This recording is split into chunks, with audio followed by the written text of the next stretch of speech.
Oh, there we All go. right, this is our first live retro, actually not retro, actual pay-per-view for the first time. We're doing the current product. We're going to go over Money in the Blank 2023. We want to welcome everybody that's watching live and also the people that are watching on the replay. I'm your host, Mike.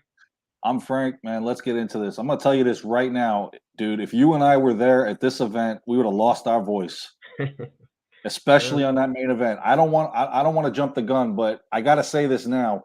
Roman Reigns was pinned. I can't let that go Who would have anymore. thought? Who would have I thought? couldn't have waited. Yeah. This and this is gonna set up SummerSlam, but we'll get to that later. I just had to bring that out right now. Okay. Money in the Bank, they took it over to London, England. First time in almost 20 years that they've been there. 18,885 on hand at the O2 Arena. Michael Cole and Wade Barrett doing the commentary on this one. It was good to see Wade Barrett doing it, especially over in London. So let's Cole go was ahead. atrocious. Cole was atrocious as usual. I can't stand Michael Cole. He's always Cole's yelling. always and atrocious. He's just horrible. They tune him out. Would you rather him or Corey Graves? I mean, really. Corey Graves is a kiss ass. I rather Corey Graves, but I don't want to get sidetracked. So well, be my guest. I mean, it's the announce team. I mean, this is who we got. It is. So they kick exactly. We'll never get Ross and Lawler again. So we're stuck with what we got. At least it's not Michael Cole and Taz. Okay, let's just say that. So they kicked the night off with the men's Money in the Bank ladder match, which was actually I'm glad they did this at this point because it would give you the assumption that whoever wins this match tonight is actually quite possibly going to cash it in on either Seth Rollins, Finn Balor in their title match, or cash it in on Roman later on in the main event. So you had Butch, Shinsuke Nakamura, Santos Escobar, Damian Priest, Ricochet, LA Knight, who was my pick to win this, and Logan Paul. Yeah, LA Knight was my pick too. Yeah, I think he was everybody. He got the huge biggest pop, and the worst booze went to Logan Paul. Congratulations, Logan. Yeah. Now, there's a special significance to this match. It's not only that you cash it in just for the World Heavyweight title or the WWE Universal Championship. You can cash it in for any title, Intercontinental, U.S. title, the NXT Championship if you wanted. It could be anybody. And these are a bunch of guys that have never won it. Shinsuke is the veteran in this one. I believe this was his third. Everybody else is running first on this, and you got a lot of high flyers in this. And this match, it did not disappoint whatsoever. Although I did like the fact that Butch kind of looked like a Pabst beer can there with his outfit. When it was fight night in England. So what the hell? It was funny because this match also had everything. On top of ladders, you had tables and cricket paddles. And of course, Barrett got all excited with the cricket paddle on that one. So it did. The high flying automatically started. Ricochet drove through the ladder to the outside, which was pretty impressive to me because you pretty much can't rehearse that. I hope I get this and I don't hurt myself.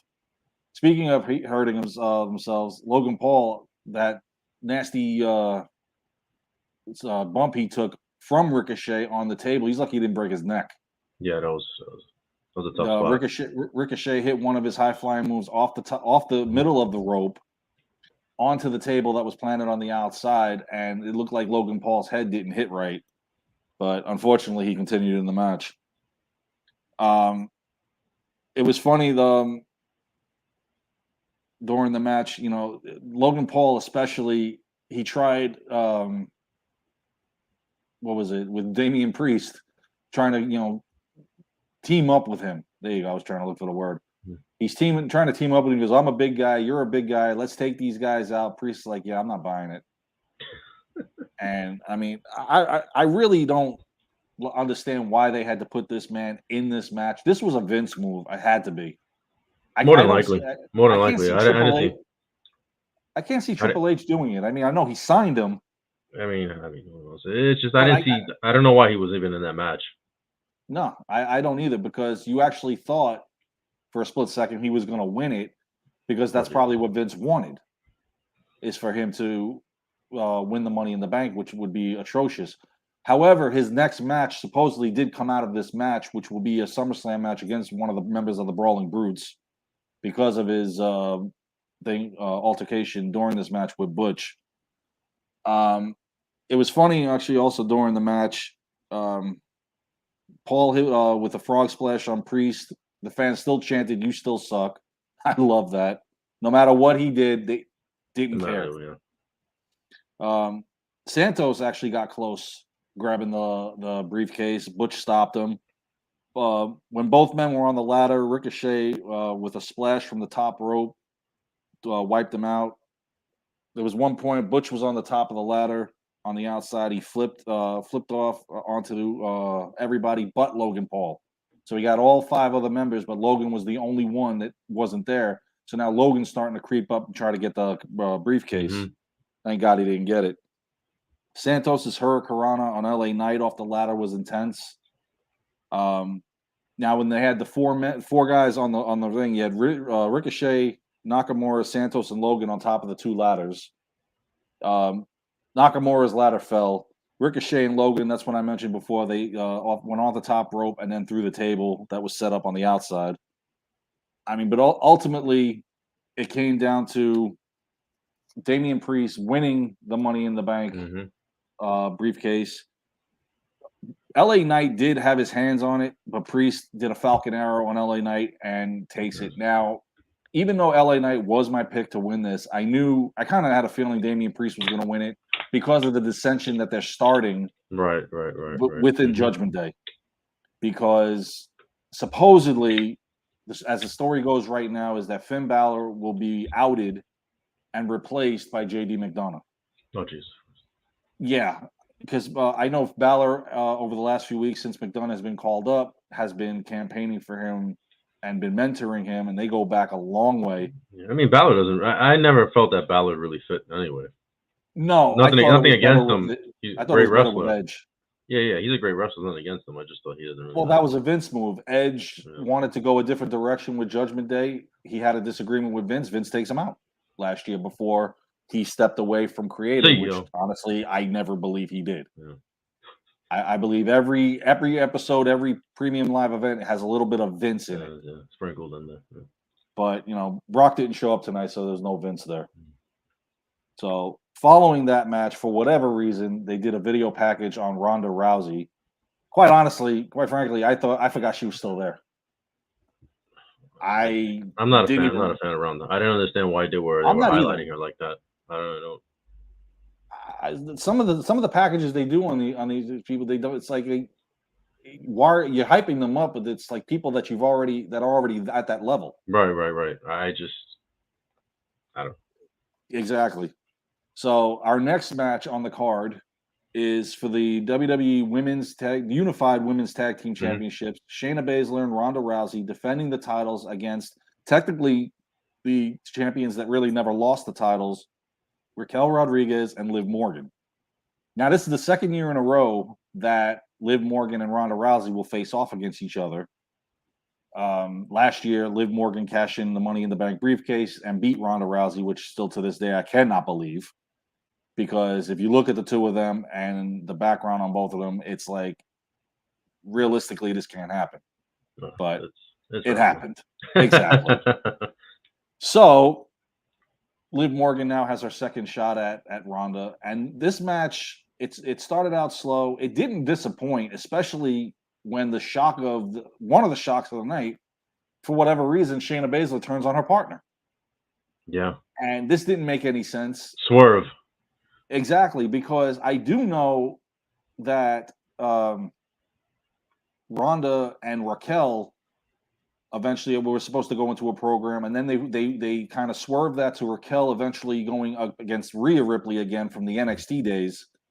So it's quite possible that SummerSlam that Shayna and Ronda will face each other, because as Shayna left and Ronda's like, "Where are you going, Shayna?" rather than being pissed off, it became a handicap match. And Raquel Rodriguez and Liv Morgan, they win the tag team championships back. Because for everybody that doesn't remember, Liv Morgan had suffered a shoulder injury several weeks back. They had to forfeit the tag titles, and Ronda and Shayna won it in a fatal four-way. And then 2 weeks ago, won the unified tag titles by beating Isla Dawn and Alba Fire in a unification match. So the tag team division in women, especially in the WWE, to me is extremely struggling because you don't have the tag teams. You're just throwing women together. Yeah, they just so to keep it they'll get alive. time. Exactly. Yeah, I mean, it's not like you have the Bella Twins or the Iconics or. I mean, eventually, I guess if they keep on, I guess hopefully they'll eventually fill it in. I guess that's the hope. You know, they're not giving up on it. They're not giving up on it. That's for sure. You know. No, but and what's interesting with them unifying the tag titles is because NXT is no longer declared a developmental brand. It's actually the third brand. So that's why wrestlers will be going from here and there and everywhere. So if you go to NXT, it's not a demotion. It's just you're working a card down there as well because, again, Triple H wants it to be the third in the Raw, SmackDown, and then obviously NXT. So from there now, Kayla Braxton had interviewed Damian Priest, who was fresh off winning the Money in the Bank. And you there? We're here. We're live. What happened? Technical difficulties on your end? I don't know. Can you hear me? Reason? Yes, I can. Okay. Well, I don't know what happened to the screen. I don't know. I'll just keep going. Just keep going, brother. So this is what happens when you're live. Yeah, man. Anything can happen like Raw. Always. Just give me a thumbs up when the camera goes back on if it does. Gotcha. Damian Priest was like, kept saying, maybe I'll take out Roman tonight. Maybe I'll, be the IC champ. There we go. Maybe I'll be the IC champ. Maybe I'll go after the US title. And then he mentioned maybe I'll go after the World Heavyweight title, which obviously his buddy Finn Balor is in. Mm-hmm. So our next match on the card, I was really disappointed because I thought somebody was going to return tonight, and somebody else did, but not the one I was hoping for. It was for the Intercontinental Championship. Gunther defending the title against Matt Riddle, and these guys are no stranger to each other. No. They fought each other at NXT UK. So this was a most people would look at Matt Riddle and Gunther and go, this, David versus Goliath. No, Matt Riddle can handle himself, especially against Gunther. Now, the funny thing about Gunther is he's the longest reigning Intercontinental Champion this century. Only two people have held the title longer than him, and that's the Macho Man Randy Savage and the Honky Tonk Man. So I do believe that Gunther is going to break that record before he loses the title because as of now, he's the front runner for the 2024 Royal Rumble winning. Yeah. They love breaking these records now. I mean, it makes sense. They say records are made to be broken, and I mean, even though it's from our timeline and we love those guys and we want to see them last forever, I mean, eventually they have to be broken. Now, if they seriously tried to break Bruno Sammartino's record with Roman, I'm gonna throw something at my TV. I don't know, man. We'll see. It's been 3 years. I don't know if I can go with another 4. Because what is he just over 1,000 days now? Oh man. So, I mean, this match again, it didn't disappoint. Gunther exploited the ankle injury of Riddle that he suffered with the attacks from Imperium, but he still managed. He still managed to fight back. The other interesting fact with Gunther is since his main roster call up, he's undefeated. To me, that signals a Roman versus Gunther, but we'll never get it. No. Well, not for a while. We won't get that for a while. I would kind of hope at WrestleMania, but again, they're also looking at Cody versus Roman Part 2 at WrestleMania. But again, we're long way far. We're way long, yeah. You know how that goes. A lot of things can change from now to then. Yeah, Vince can wake up in the morning and make Gunther a clown or something. Or he can get fired again, allegedly. So. Oh boy. I thought the match ended a little abruptly with the submission. It did. Yeah, I thought so too. 7.5-minute match. It was the shortest match on the card. Mm-hmm. At this point, my feeling was I thought Randy Orton was going to return, got the clean bill of health. We got Drew McIntyre instead. Yeah. Now, did he sign a new contract? I have no idea. His contract's I guess. It's up near WrestleMania. Because people were saying that he might be out the door. So because him and the front office were far apart on creative ideas for his character. That's shocking. And of course, AEW is he'll be at All In or whatever at Wembley Stadium in August. No, he won't because he's under contract till 2024. So they do have time to get him.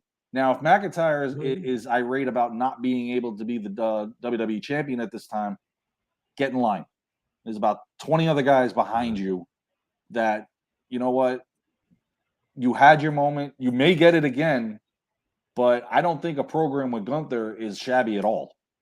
And he proved that tonight with a Glasgow kiss and a Claymore on Gunther. So we know at SummerSlam, these two guys are going to butt heads. So following that, they had a video package on Cody Rhodes and Dominic Mysterio. Oh, Jesus Christ. Now, I know this is what you call a filler feud. I hate this feud. I think this feud. Somebody just commented. And you know the deal. This made 0 sense. Exactly. Yeah. I applaud you because you know what? That's exactly right. This made no sense. It felt so out of place. Like it felt like you just threw it in there, and then I'm like, what are you doing with Cody? Like, what are you doing with this guy? Like, this is a filler. Yeah. Till SummerSlam. Right. Yeah. It was like reminding me like Rock and Billy Gunn. Like when they had Billy Gunn. Yeah, they had the one and done, and that was it. Right. It was like The Rock is main event guy. Why are you having him feud with Billy Gunn? Like, what are we doing? That's what it felt like here. So it really did. It was to get Cody on the card, and this match benefited Dominic more than it did Cody. More than it did Cody. I don't think it did anything for Cody. No, it didn't. It brought him down a little bit. Yes, okay, he was on the card, but you could have put him on the card against anybody.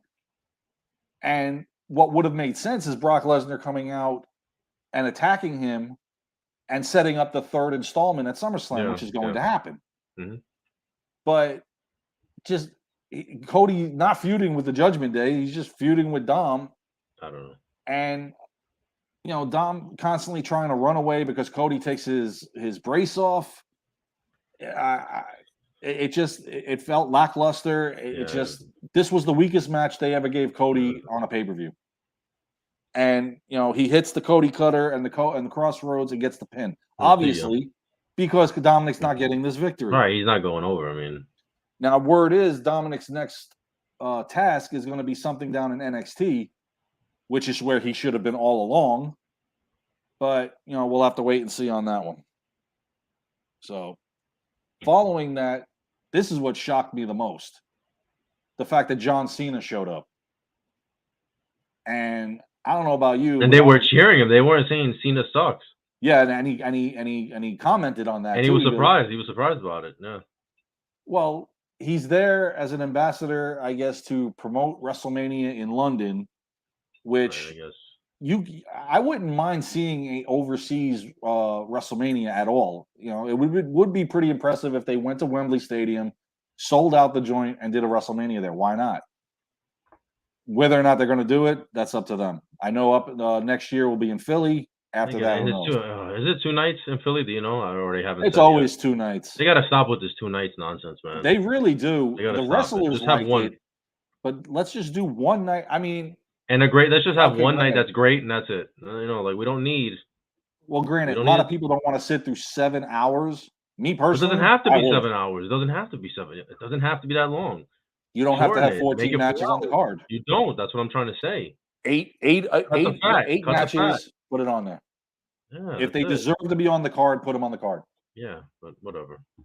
Yeah, so he's there. I guess maybe not Canada. Maybe the UK is like Canada. Remember how certain people would get cheered in Canada that would get booed in the US, and that's why they're cheering Cena. I don't know, but he got a great ovation.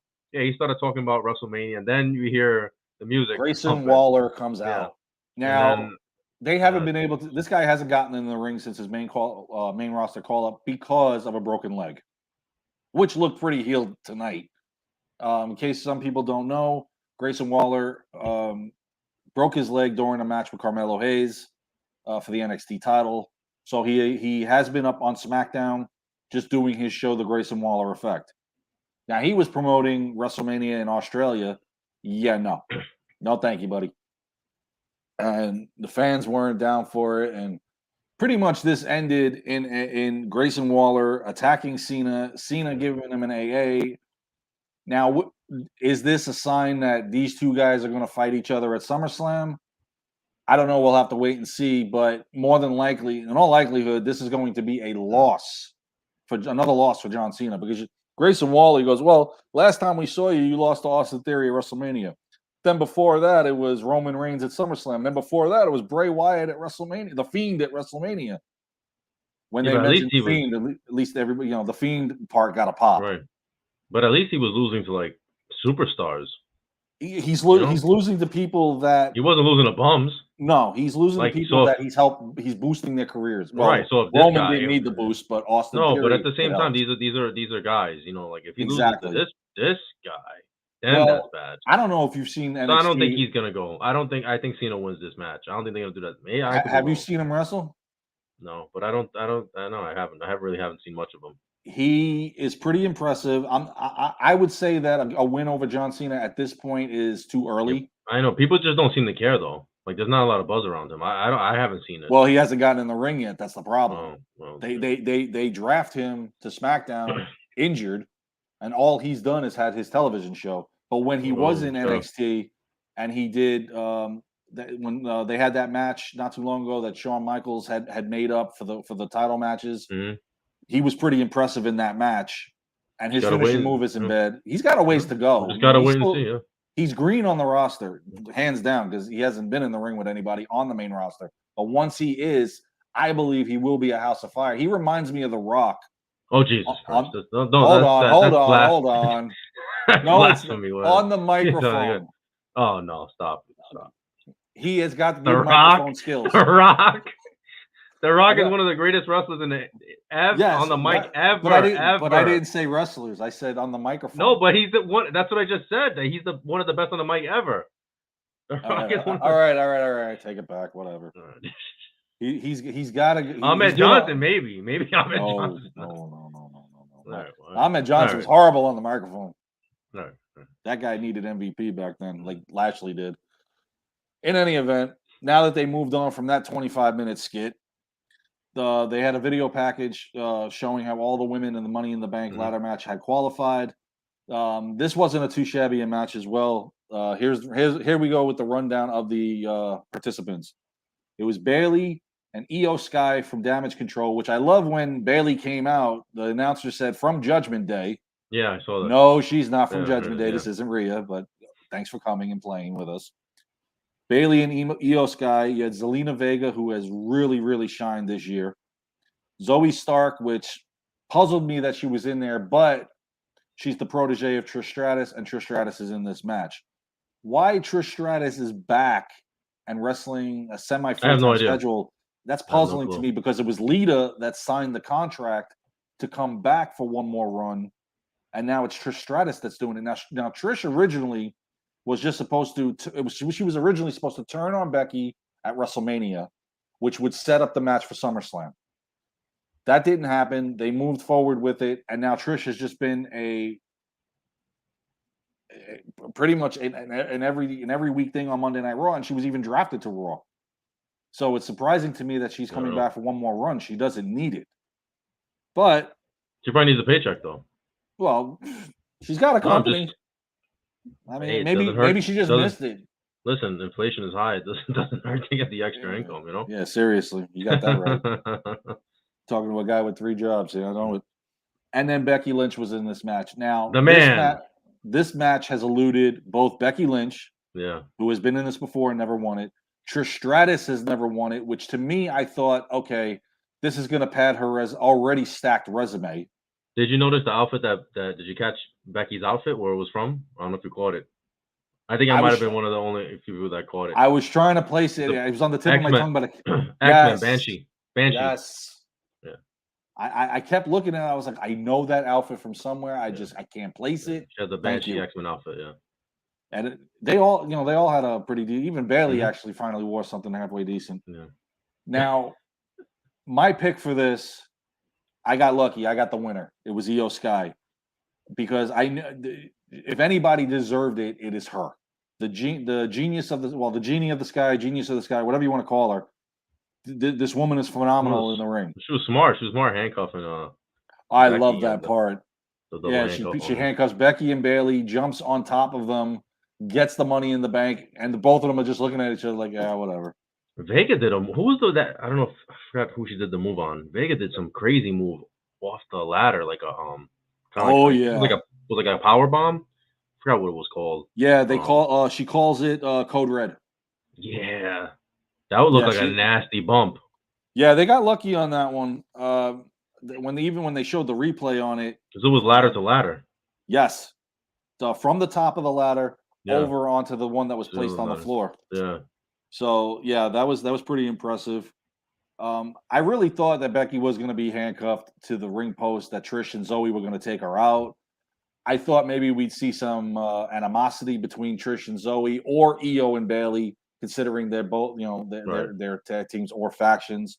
Damage Control has been having some issues of late, so I'm sure once we get to SmackDown, Bailey's going to have an issue with Io Sky.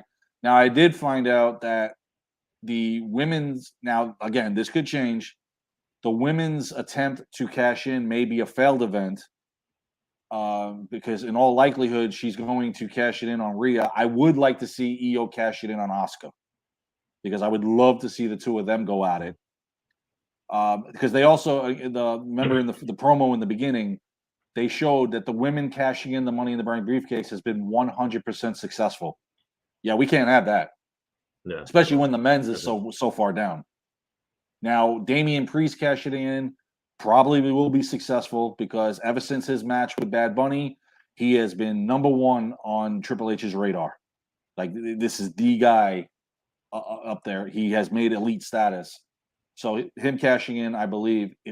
I know Rhea, they want her to keep the title through WrestleMania.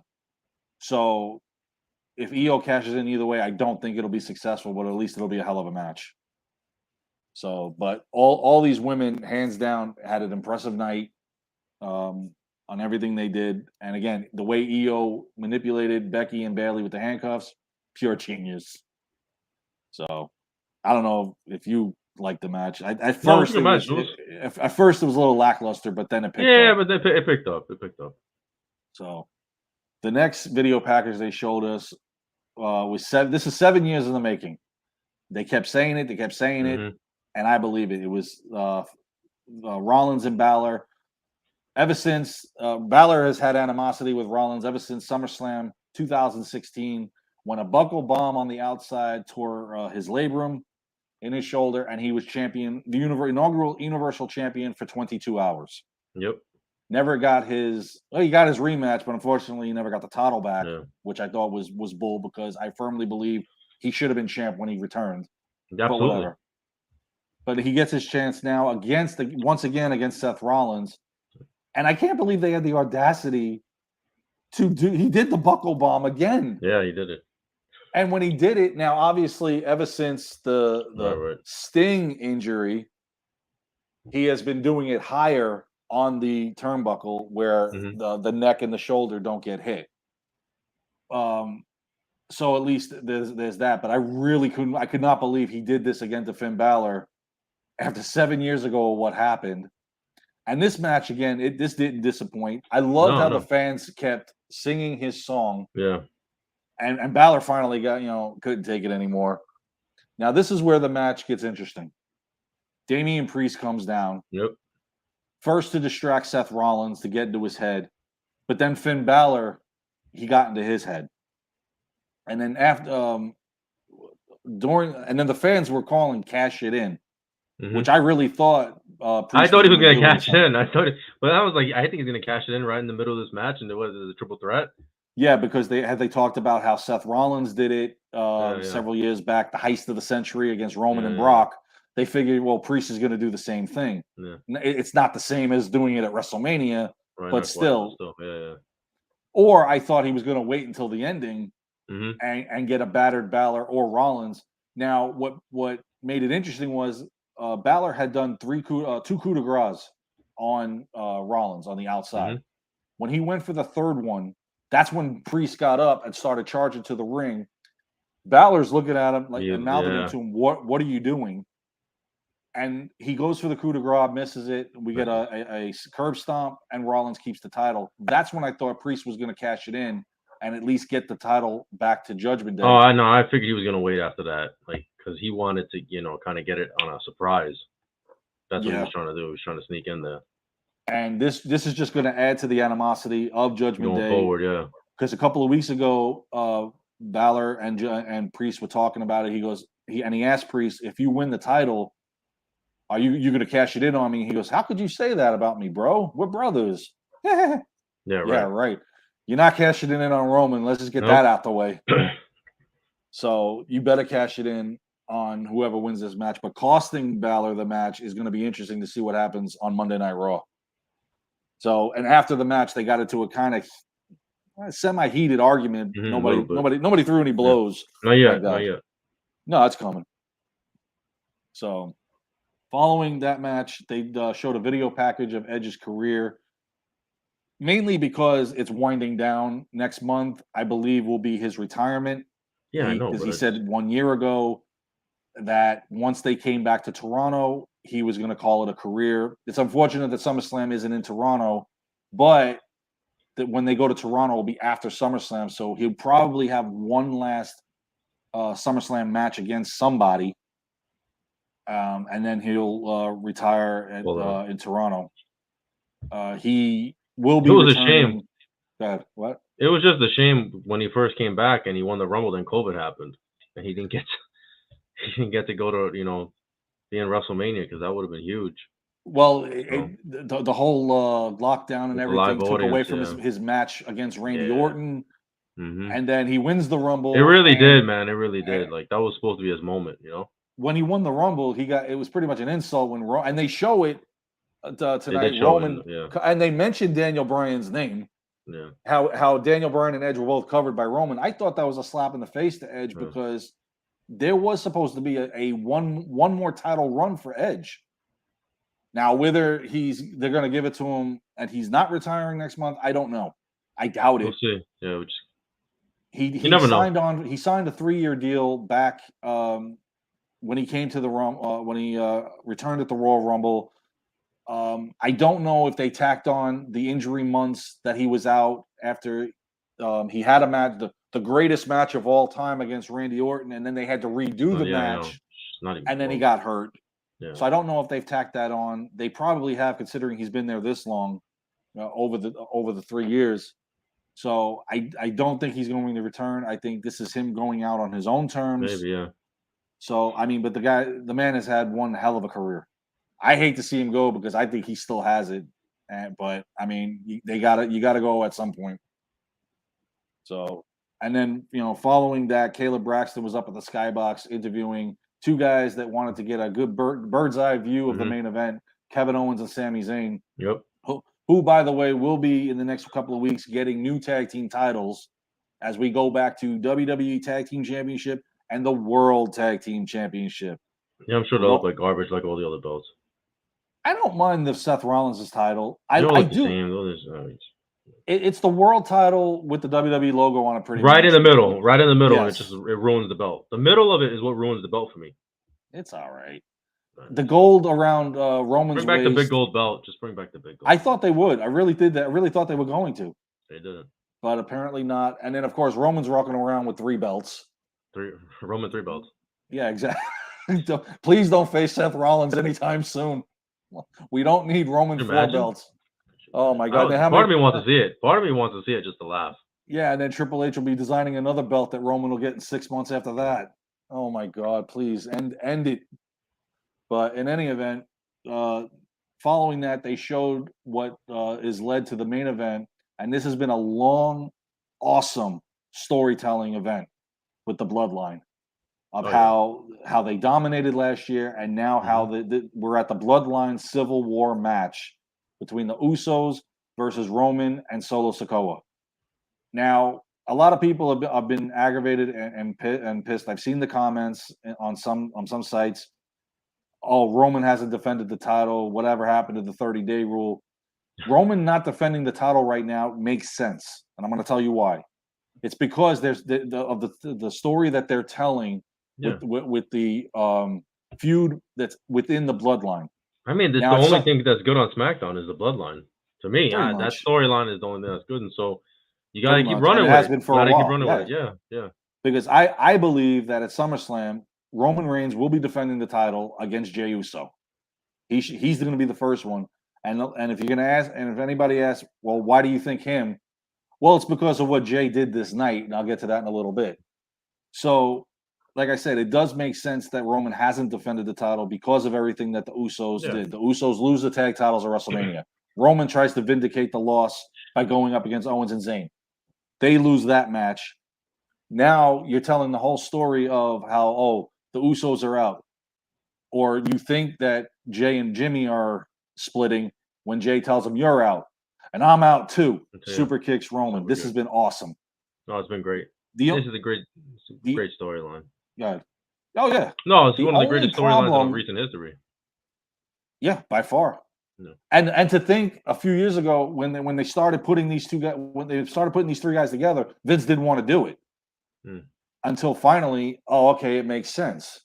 When they were all fan favorites before this whole Roman 1,000-day reign and whatnot, before he came back to dominate, they tried to do this on SmackDown, and they were referring to themselves as the Bloodline, but Vince wasn't biting. Now, all of a sudden, after a couple of years, like, this makes sense. No kidding. So, now, the only problem with this match is it started out very slow, but for good reason. I love the stare down between Solo and Roman. It's like you almost don't know what Solo's going to do. Solo's going to he's going to attack the Usos. I'm afraid he's going to attack Roman. He's going to attack Paul, and he's probably going to hit himself. They already started planting the seeds. Now, supposedly Roman is supposed to be a fan favorite later on with the new bloodline. I thought there was going to be the bloodline should be with Roman and new Anoa'i members, which they're in the process of probably doing. I know NXT is having a match. Loser leaves NXT. The Creed brothers versus Schism. Ava Rain, The Rock's daughter, is involved in that group. So I know the tag team Grizzled Young Veterans who are in Schism have asked for their release. This could be their farewell match. Now you got to wonder if Ava Rain, Rock's daughter, would be promoted to the Bloodline. I always thought that before she left, that Naomi should have been in there as well, but they never put her in. And now, of course, she's in Impact Wrestling. So you got to wonder who's going to be the new bloodline? Is Roman going to carry it on, or are the Usos going to do it? I would think Roman, but we're going to have to wait and see. But this match did not disappoint. It had everything we wanted, and the one thing we got that I cannot believe we got is Roman was pinned. Yeah. There's no error on that. Roman was pinned. First time in 3.5 years. Now, I did believe the Usos were going to win this match, but I originally thought it was going to be Solo Sikoa that gets the pin. I thought it was Solo. I thought Solo would drop the ball. He'll drop the ball. Roman's going to blame him. Roman will still blame him either way. I'm sure Roman will find. Roman's going to blame the tribal. He's going to blame the wise man. He's going to blame Solo. He's going to blame everybody. He'll probably blame the Rock. But he's the one that snapped. It's funny because Solo snapped him back into it because Solo couldn't believe that he didn't win. Initially, this is before the match ended, obviously. Yeah. And Solo's looking at him come on. And they start fighting. And it took him to motivate Roman because Roman was just shocked. Yeah, that the match was still going on. And did you catch the homage they did to The Rock? I think it was Jey Uso when he's hitting Solo and he goes for the spit in the hand and then smacks him. I thought that was cool. Yeah. A little thing there for The Rock, who eventually has got to get involved in this. I think. We can hope for WrestleMania, but I don't know at this point. It's up in the air. But this was a really good match, especially when it came Roman and Jey. Now you get the Superman punch, the super kick, and then the spear, and then Jay kicked out. Right. It was unbelievable. So they do the double kick, super kick twice to Roman, the frog splash off the top rope, and Roman has been pinned. I cannot believe this. Not since 2019 he's been pinned in a match. That's unheard of. Really, and No, it was smart. I think it was good booking. It was good booking. it Throw really everybody off. was. Yeah. But and this is why I say Jey Uso is going to face Roman Reigns at SummerSlam, because then supposedly it's Jimmy Uso the following month. This is going to go on for a while. I mean, essentially, I don't know where this is going to go from right here, because they won the Civil War, so it's like, now what? Oh, it's still on. Yeah, no, I would imagine so, but it's like, I mean, I wonder if I would guess Jay versus Roman, with Solo at ringside and Jimmy at ringside, and maybe some type of stipulation or whatnot, or maybe Solo goes with his brothers. Yeah. Like I said, there were several Anoa'i family members that they were looking into. Umaga's son was a possibility. Jacob Fatu is on the independent scene. It was another one that they were looking at to bring it in to reform the bloodline. Who knows where they can go with this? Yeah, I just don't want it to get, oversaturated and then like get messed up like the NWO. So I don't know. They might have to end it at the right time.